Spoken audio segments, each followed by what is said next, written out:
नमस्कार।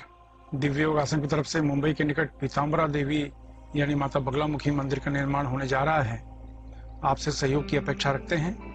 अगर आप सहयोग करना चाहते हैं तो आप बैंक ट्रांसफर, पेटीएम या यूपीआई के द्वारा दान कर सकते हैं और यह दान इनकम टैक्स के आयकर धारा एटीजी के अंतर्गत टैक्स में छूट का लाभ भी ले सकते हैं। इसके बारे में अधिक जानकारी नीचे डिस्क्रिप्शन में दी गई है।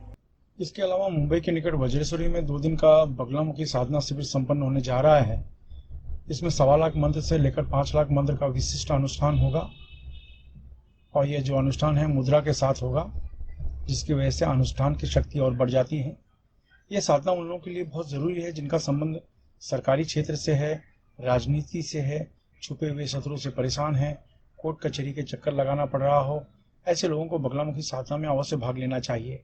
अगर आप इस साधना में प्रत्यक्ष आकर सीखना चाहते हैं तो नीचे डिस्क्रिप्शन में लिंक दिया है, वहां से इस साधना में भाग लेने के लिए फॉर्म भर सकते हैं। नमस्कार, दिव्य योगासन की तरफ से आपका हार्दिक स्वागत है। आज हम हनुमान गायत्री मंत्र की चर्चा करेंगे और जानने की कोशिश करेंगे कि आज के इस कलयुग में हनुमान गायत्री मंत्र का उपयोग क्यों किया जाता है। आज का युग, जो कलयुग जिसे हम कहते हैं, ये कर्म प्रधान युग माना जाता है। भाग्य बहुत कम लोगों के पास है। आप कार्य करेंगे, काम करेंगे तो आपको धन की प्राप्ति होगी। भाग्य के भरोसे सिर्फ 1% लोग ऐसे होते हैं जिनको कार्य करने की जरूरत नहीं होती। बाकी 99% लोगों को कार्य करना होता है, काम करना होता है, तभी उनको धन की प्राप्ति होती है। इसलिए जीवन के प्रत्येक क्षेत्र में आपको आगे बढ़ना है तो आपको अलग अलग प्रकार के विघ्न आएंगे, विघ्नों का सामना करना होगा। जो लोग विघ्नों का सामना कर लेते हैं वो लोगों को विजय मिलती है। जो लोग विघ्नों का सामना नहीं कर पाते, फिर चाहे वो आर्थिक क्षेत्र हो, सामाजिक क्षेत्र हो, किसी भी क्षेत्र में वो लोग पिछड़ने शुरू हो जाते हैं। इसीलिए आज इस कलयुग में हनुमान गायत्री मंत्र का उपयोग किया जाता है।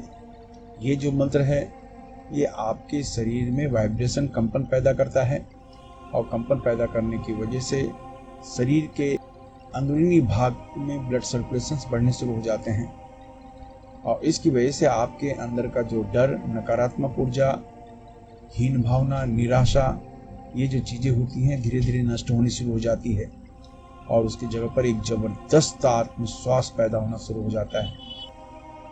और इस आत्मविश्वास की वजह से, पॉजिटिव थिंकिंग की वजह से आप किसी भी क्षेत्र में कार्य कर रहे हों, सफलता मिलनी शुरू हो जाती है, क्योंकि आत्मविश्वास, पॉजिटिव थिंकिंग ये सफलता का मूल आधार माना जाता है। तो ये जो मंत्र है आपके बहुत से काम में आता है। चाहे शत्रु किसी भी रूप में आपको परेशान कर रहा हो, शत्रु की वजह से आपका पारिवारिक जीवन, विवाहित जीवन खराब हो रहे हों, तो इस मंत्र के प्रयोग से आप अपने जीवन को सर्वसामान्य बना सकते हैं। आर्थिक जीवन में आने वाली अड़चनें, फिर चाहे वो व्यवसायिक जीवन हो, व्यापारिक जीवन हो, नौकरी के क्षेत्र में कोई अड़चनें आ रही हैं, तो यह मंत्र जो आने वाली अड़चनें हैं उनको दूर करने का कार्य करती है और आपके लिए मार्ग प्रशस्त करती है और मन में अच्छी भावना पैदा करती है।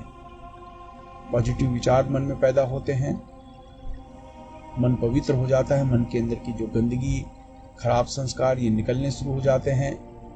जब मन की गंदगी निकलनी शुरू हो जाती है तो आपके चारों तरफ एक आश्चर्यजनक प्रभाव मंडल तैयार होना शुरू हो जाता है, जिसके दायरे में कोई भी व्यक्ति आता है तो वो प्रभावित होने लगता है।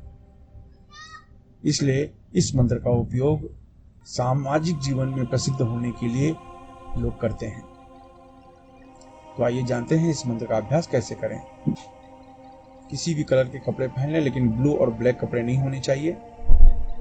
ढीले ढाले कपड़े पहनकर शांत कमरे में बैठ जाएं। अगर आप घर के मंदिर में नहीं हैं, बैठना चाहते हैं, तो किसी भी सामान्य कमरे में बैठ जाएं।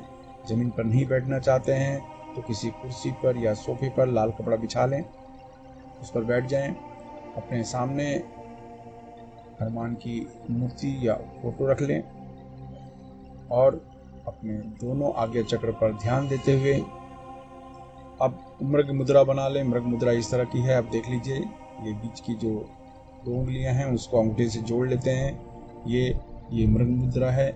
ये मुद्रा बना लें और बनाने के बाद हनुमान गायत्री मंत्र ओम पवन पुत्राय विद्महे रामदूताय धीमहि तन्नो हनुमंत प्रचोदयात्। ओम पवन पुत्राय विद्महे रामदूताय धीमहि तन्नो हनुमंत प्रचोदयात्। ओम पवन पुत्राय विद्महे रामदूताय धीमहि तन्नो हनुमंत प्रचोदयात्। इस मंत्र का उपांशु जाप करें, यानी धीमी आवाज में करें, यानी आपकी आवाज आपके कमरे से बाहर जाने न पाए। यह मंत्र आपके मन को शांत करता है, आपकी आत्मा को पवित्र करता है।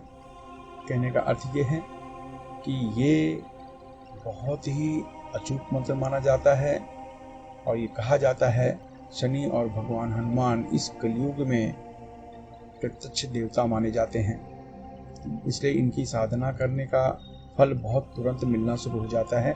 और ये 11 दिन की साधना है।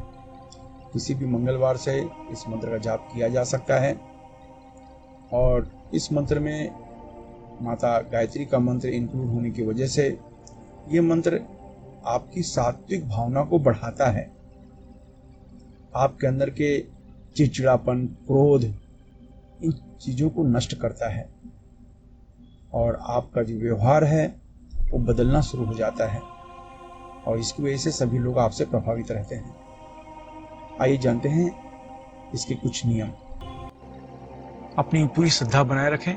इस मंत्र को गृहस्थ सन्यासी कोई भी जप कर सकता है। इस अभ्यास में दीक्षा की जरूरत इसलिए नहीं होती क्योंकि आप अपने मणिपुर चक्र पर ध्यान देकर मंत्र जपते हैं। इस मंत्र से शरीर में अत्यधिक गर्मी पैदा होती है, इसलिए ढीले ढाले वस्त्र पहनकर अभ्यास करें। महिलाओं को सम्मान दें। पति पत्नी अगर इस मंत्र का अभ्यास करें तो 10 गुना ज्यादा लाभ मिलेगा। अगर आप नौकरी कर रहे हैं, बेरोजगार हैं या विद्यार्थी हैं, गृहिणी हैं, तो इस मंत्र को पूर्व दिशा की तरफ मुंह करके जपें। अगर आप व्यापार कर रहे हैं, कला के क्षेत्र में हैं, तो इस मंत्र को पश्चिम दिशा की तरफ मुंह करके जपें।